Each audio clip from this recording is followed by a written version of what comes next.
Chapter 10 Chapter 10 of The Goatfoot God by Dion Fortune.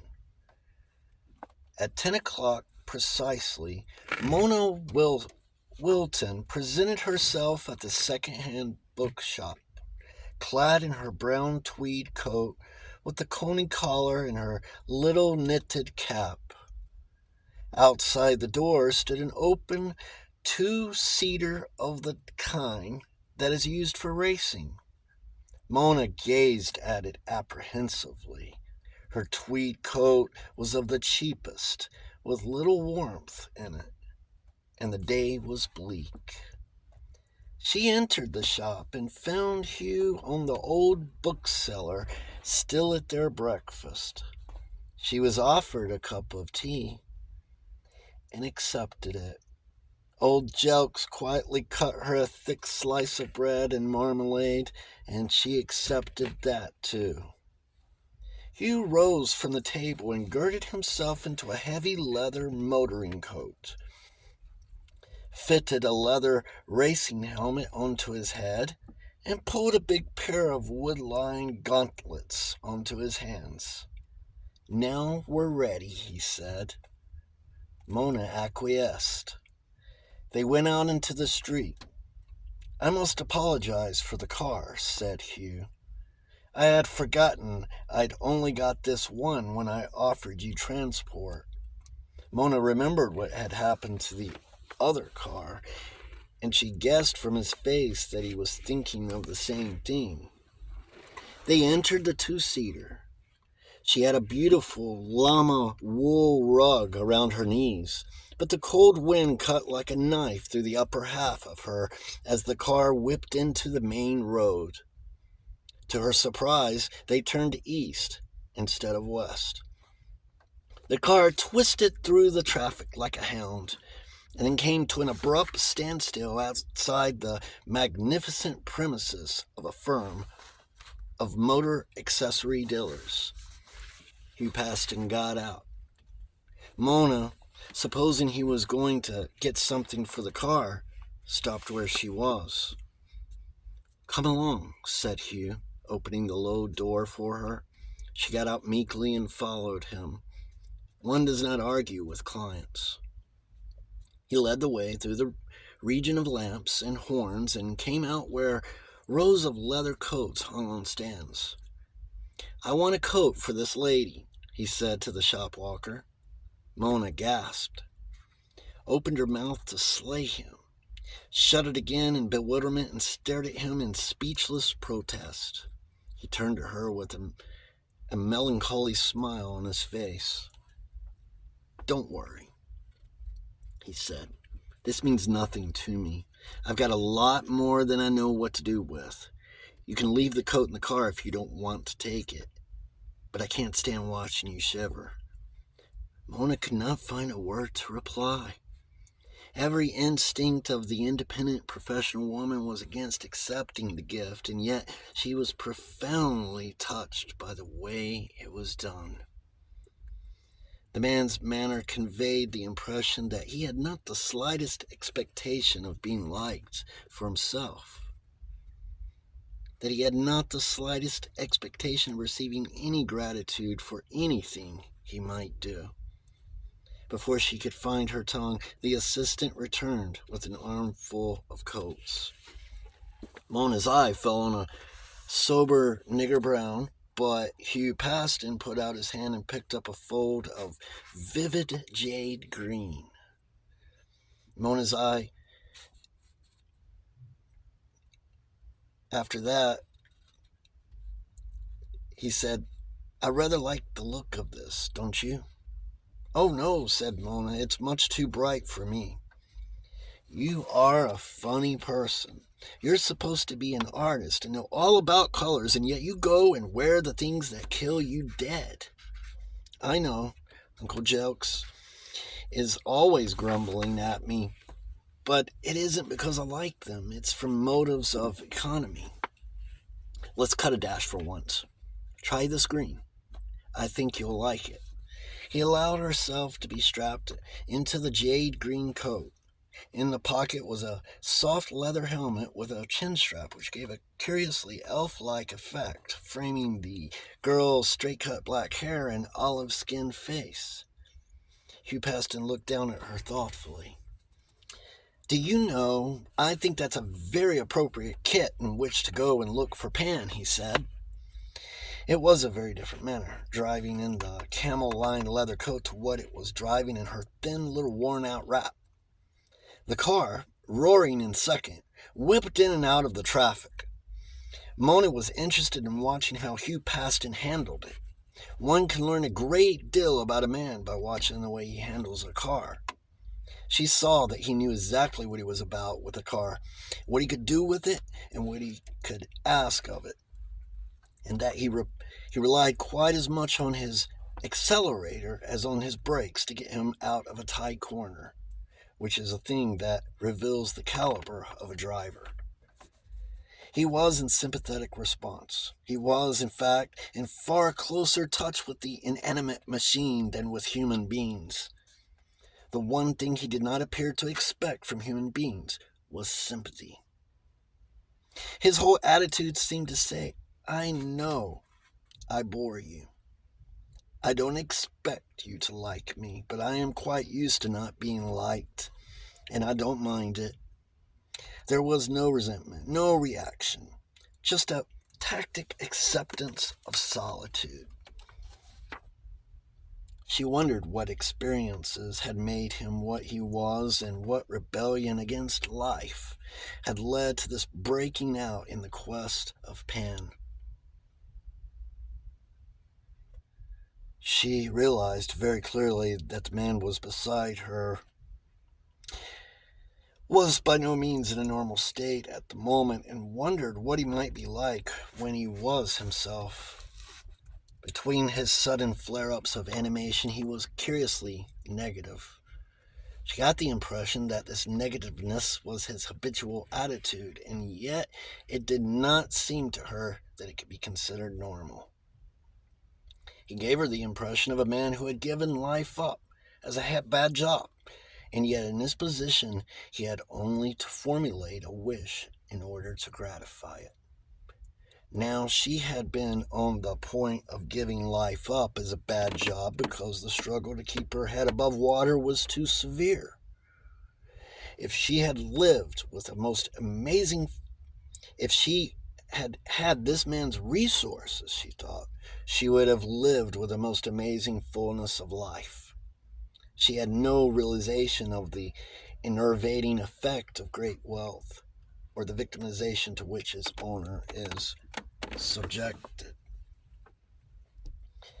She knew that the usual attitude of a rich man, especially one who has not been the architect of his own fortune, is to get a hand in his pocket. And Hugh Paston's attitude just seemed to be, on the other hand, "It is only natural for you to have your hand in my pocket, and I don't expect it to be anywhere else.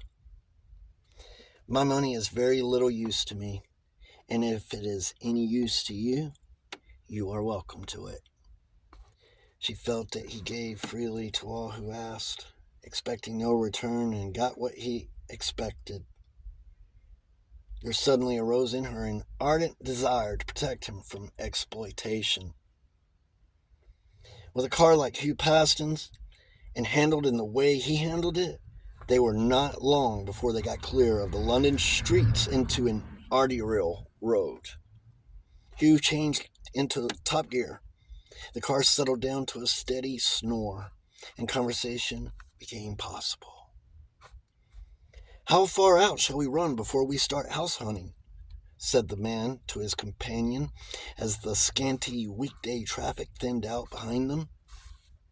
"We must run clear of London's aura," came the answer in an unexpectedly rich speaking voice that rang above the rush of the wind and the roar of the car without effort. "How far is that?" "It varies on the different roads. Barren soil and rising ground both break it. I will tell you when we clear it." They traveled on for some time in silence. Are we clear of it yet? Said Hugh presently. No, not yet. It strings out along this valley bottom with the ribbon building. I expect all the folk in these little red houses go up to London every day. Look, turn down one of these lanes. We'll soon get away from it now if we leave the main road. You swung the car into a narrow bylane that dipped to the valley bottom where a marshy stream ran amid osiers, crossed a humpbacked bridge, and began to climb steeply up the far flank of the valley. Presently, they found themselves coming out onto a wide common. Everything was brown and sere up here, though first green had been showing in the hedges of the main road. The sparse growth of Scotch firs broke the skyline.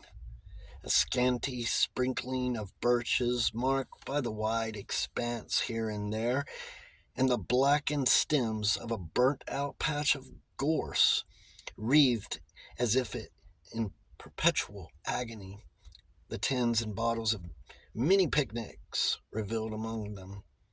It was not a prepossessing spot. We are still too near the main road, said Mona. This is where London slops over on a Sunday.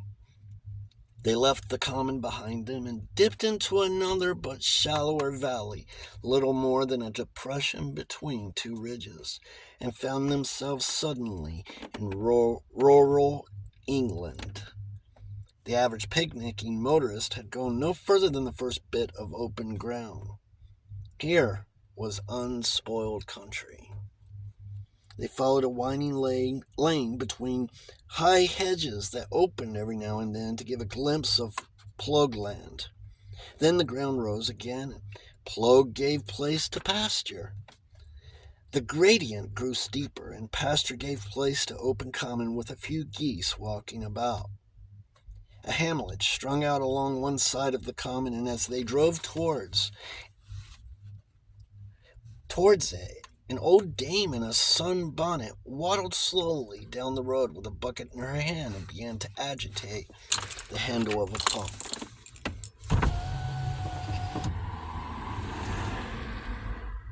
By gum, said Hugh, this is primitive if you like. Not as primitive as it might be, said Mona. They are lucky to have a pump. They might only have a bucket and windlass. Now keep a lookout for the village shop, for that is where we shall be able to pick up some information. Why not the pub? Are you an ardent teetotaler? Not a bit. But the kind of information we shall get at the pub will be different to what we get at the shop. You see, when the shopkeeper sees you coming, he will want to help you to a house in the neighborhood in the hope of getting some, at any rate, of your custom. But if the publican sees you coming, he will try to do his cronies a good turn by running up the price on you. Then they will have more to spin with him. Right you are. We will avoid strong drink.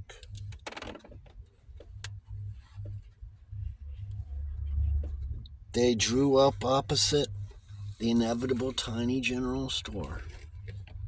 Mona marched in and was greeted by an elderly gentleman who ledged his corporation on the counter and his backside on the shelves that held his stock.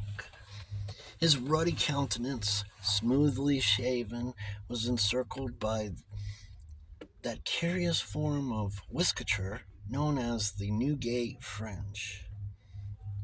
Chilly as the day was, he wore no coat.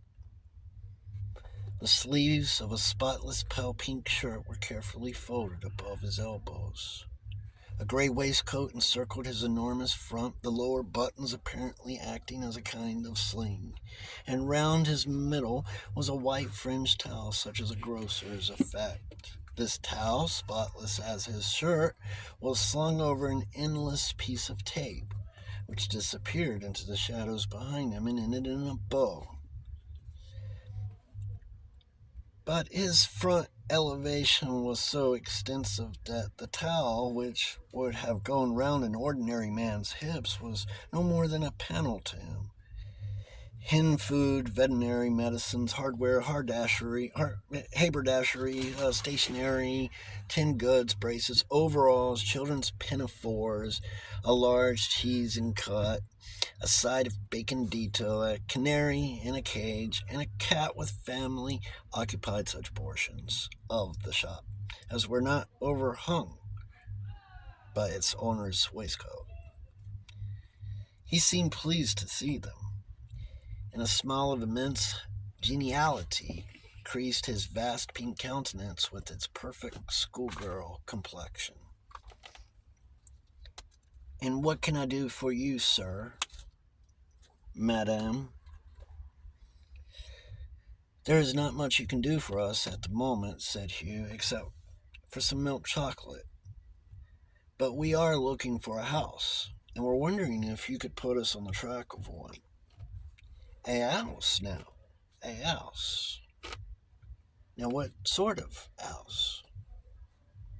At this very reasonable question, Hugh turned and looked helplessly at Mona. The old man shook his head sadly. "We only had two big houses about here," he said, "and they're both schools now." "And I suppose they get all their goods from London?" "Yes, that they do," said the grocer with sudden fierceness. "Unless they happen to run out of some things, and then it's Mr. Uggins, will you oblige? And on early closing day as often as not." "Too bad," said Hugh. "People shouldn't do that sort of thing if they live in a place." "That's what I says," said Mr. Huggins. "And if we had another railway strike, they'd know it. I shouldn't put in for more'n I need for me regular customers. Now an house, sir? A large house?" "Mother!" His yell was so loud and sudden that both Hugh and Mona recoiled into the hen food. "Yes, Pa?" came a mild voice from behind a pile of biscuit tins, and a little old lady, her spectacles pushed up onto her forehead, her hair pulled back as if she were about to have a good wash, and a clean white apron round her waist, appeared.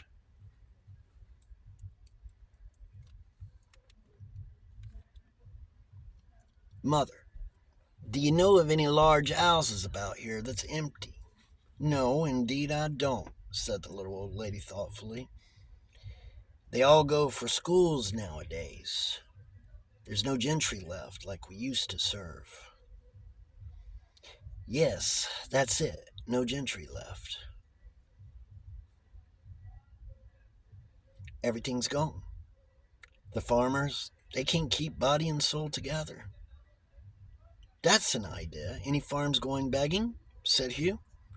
"How would a farm do, Miss Wilton?" The Hugginesses opened their eyes at this mode of address, having taken it for granted that if a man and a woman went about together, they must be married, or at least engaged. "A farm would do very well indeed, as long as you don't mind spending a good deal on it." "No, I don't mind that," said Hugh. The Hugginesses registered approval. "Now I'll tell you where you'll find a farm that's empty," said Mr. Huggins animatedly. "Monk's farm. The people what at it the people what at it went out last Michaelmas. The people what at it went out last Michaelmas. It belongs to the old Miss Pumphrey. That her house, you see, through the trees. She wouldn't do no repairs to it, and they wouldn't stop no longer. And she can't get no one else 'cause the state it's in. I reckon she'd be real glad to sell it, sir." "That sounds promising. We might have a look at it. How do we get there?" What about the water supply? Interrupted Mona before Mr. Huggins could reply. Ah, said the old gentleman. Ah, rubbing his nose. You're all right for that. Them old monks, they knew what they was about. You got a fine spring just above the house, and the water comes down of its own weight, as you might say. That was the only reason the folks that was there stopped as long as they did. No pumping. I don't know that I should like a monastery, said Hugh, flinching. It ain't haunted, sir. It ain't really, said Mr. Huggins, anxiously. A prospective customer like Hugh, who didn't care what he spent on his house, was to be hung on to desperately. Ghosts might have run about like black beetles, but she would have sworn all was normal. I don't know anything wrong with a monastery, said Mona. In fact, it might be quite good. All right, lead on. You're the one that knows. Whereabouts is it, Mr. Huggins? You go straight on down the road and keep to the left on the top of the ridge when the road forks. Then you come a little further onto a wood, and in the wood you'll come a little further onto a wood, and in the wood you'll see a lane with a gate off its hinges. You go down that, see, and you'll come to the house. It's a tidy way from the road, but it's a good lane all the way. And you've got the water, and that's the main thing. Thanks very much, Mr. Huggins. Sounds first rate.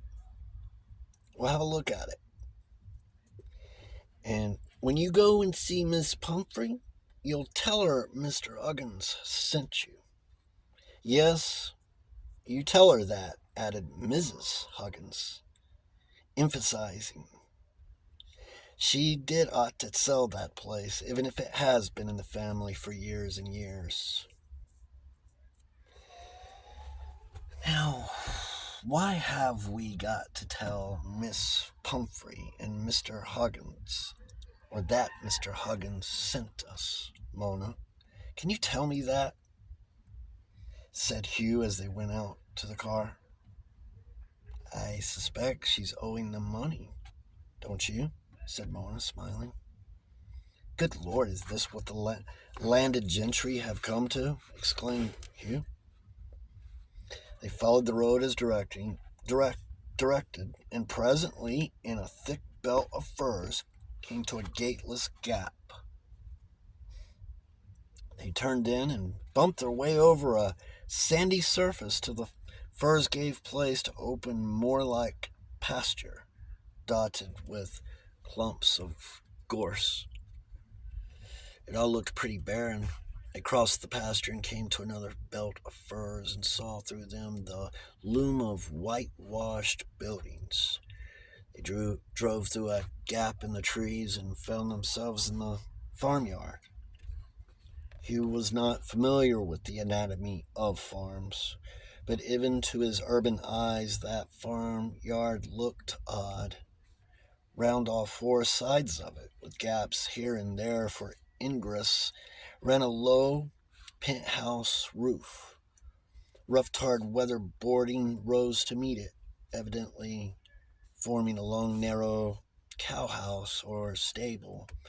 Across one end of the yard was a very large barn with a very steep roof of ancient lichen-blotched tiles.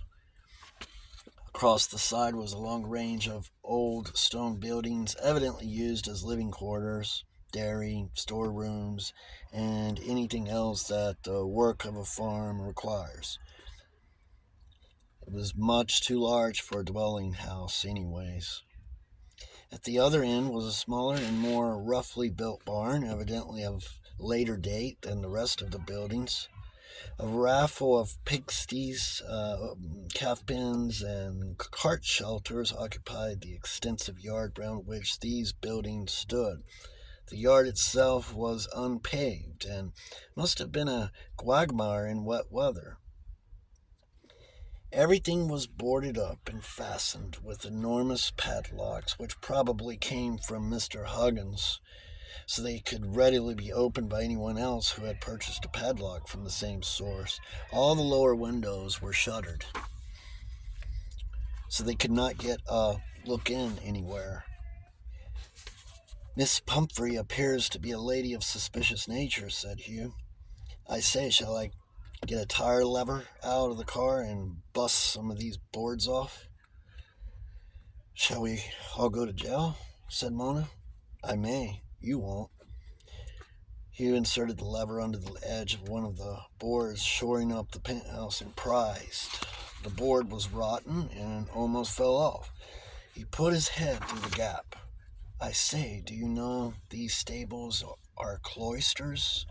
They are fan art. No, are they really? How perfectly marvelous. Do let me look. Hugh drew back. Mona popped her head through the gap. Do you know that behind those mangers are stone mullioned windows? Are there really? This sounds gorgeous. Let's rush off and find Miss Pumphrey, shall we? You can't live on stone mullions. Let's trace the water supply. They passed through a gap in the cloisters and came out in front of the house. It was a beautifully proportioned building of 2 stories, rising to a high attic gable in the middle and stretching away on either side in long wings. High up under the gable was an empty niche that had evidently once held a statue. A few gloriously golden daffodils tried to make a garden against the gray stone walls, and then unfenced, barren pastures stretched away to a far belt of trees. No other human habitation, nor any sign of work of man, was in sight. It seemed a most unpromising spot to try and do any farming. A heavy door, just like a church door, filled a pointed arch in the center of the long, low front. High, stone-mullioned, Gothic-arched windows flanked it at regular intervals. The effect was very ecclesiastical. They strolled slowly around the building. Nothing could be seen through the windows as the lower parts were boarded up. It looked, however, as if a high room had had a rough floor thrown across it, making it into 2 low rooms, for they could see the edge of the boards through the upper parts of the high, narrow windows. They turned the corner and found themselves beside the bigger of the 2 barns. Obviously a chapel, said Mona, pointing to the remains of a moldering cross on the gable end. They went on in their circular tour, following a path that led straight through the small fir wood at the back of the house through which they had passed on their arrival. The path ended abruptly in a miniature bog. Well, we'll have found the water supply anyway, said Hugh. Only, it doesn't look very wholesome to me. I don't know what to think. I expect that there's a culvert somewhere that's blocked up or broken down, said Mona. The water's all right. Look how clear it is. And this bog hasn't been here very long. It hasn't killed the grass. Well, I think we've seen as much as we can expect to see unless we commit a burglary. Shall we go back and call Miss Pumphrey and ask her what about it? No, said Mona, chuckling. We'll go back and call Mr. Huggins and ask him to ask Miss Pumphrey what about it. You cruel woman. I believe that old chap is quite capable of giving her an awful bullying. Well, somebody ought to, and you obviously aren't that person. No, I'm no good as a bully. I just leave people alone. And as they returned down the road to the village, they saw from afar Mr. Huggins standing outside the door of his shop, waving and looking in the distance like an agricultural implement, but which, as they drew nearer, proved to be a huge key. I've seen Miss Pumphrey, he cried as they came within hailing distance. She'll sell, but don't you give her a penny more'n 400. It's all falling to bits and as bare as the back of your hand. They gathered, and Miss Pumphrey had called to buy candles. Or they gathered that Miss Pumphrey had called to buy candles, and had been stood in a corner and lectured till she agreed to sell. From the heated appearance of Mr. Huggins, it looked as if considerable pressure had to be brought to bear before he got to agree. Behind him stood Mrs. Huggins, as if in support, with a grim look still lingering about her mouth. They took the key and returned. "I say," said Hugh, "we can't go far wrong at 400. Let's close the deal right away." "Let's have a look round first," said the practical Mona. "If there's dry rot in the main timbers, you can go wrong at fourpence halfpenny. I know. I've had experience." The great ecclesiastical door creaked open unwillingly as they entered.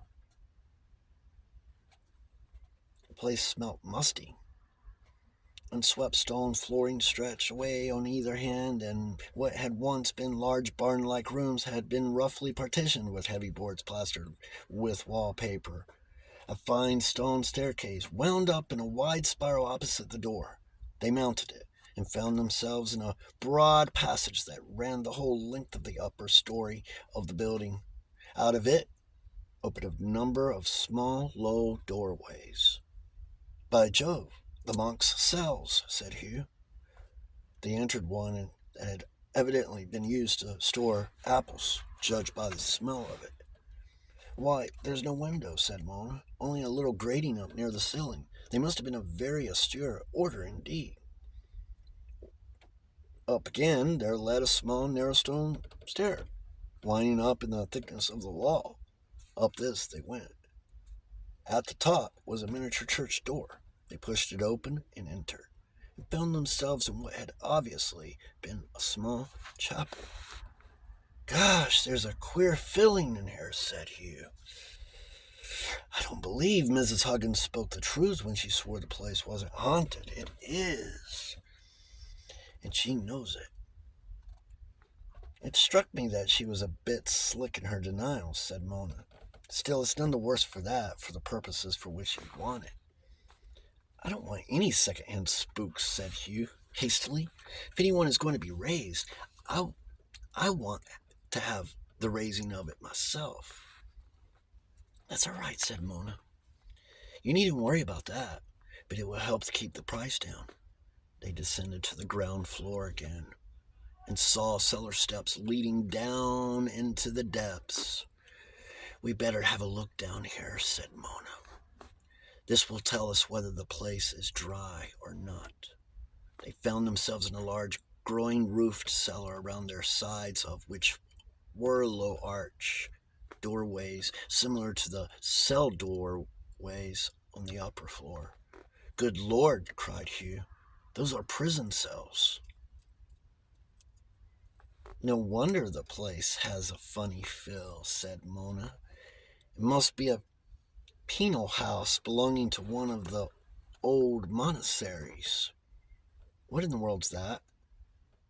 "Some of the monasteries were as big as small towns. Naturally, not all the monks were saints. They generally used to keep one priory where they sent the monks who wouldn't behave themselves so that they shouldn't corrupt the others. Sometimes the monks were just mad and harmless. Sometimes they were not harmless. I suppose they didn't want monasticism to get a bad name. There are more ways than one of being bad, you know. I say, do you think you will be able to stand the feel of this place?" "Why, what's wrong with it? It only feels melancholy to me, as if the last folk here had gone smash before they left. It feels queer, uncommonly queer, to me, but not inimical. Let's go and see Miss Pumphrey and find out its history." And that ends chapter 10. Dion Fortunes, the Goatfoot God, thank you for joining me in this session. And until next time.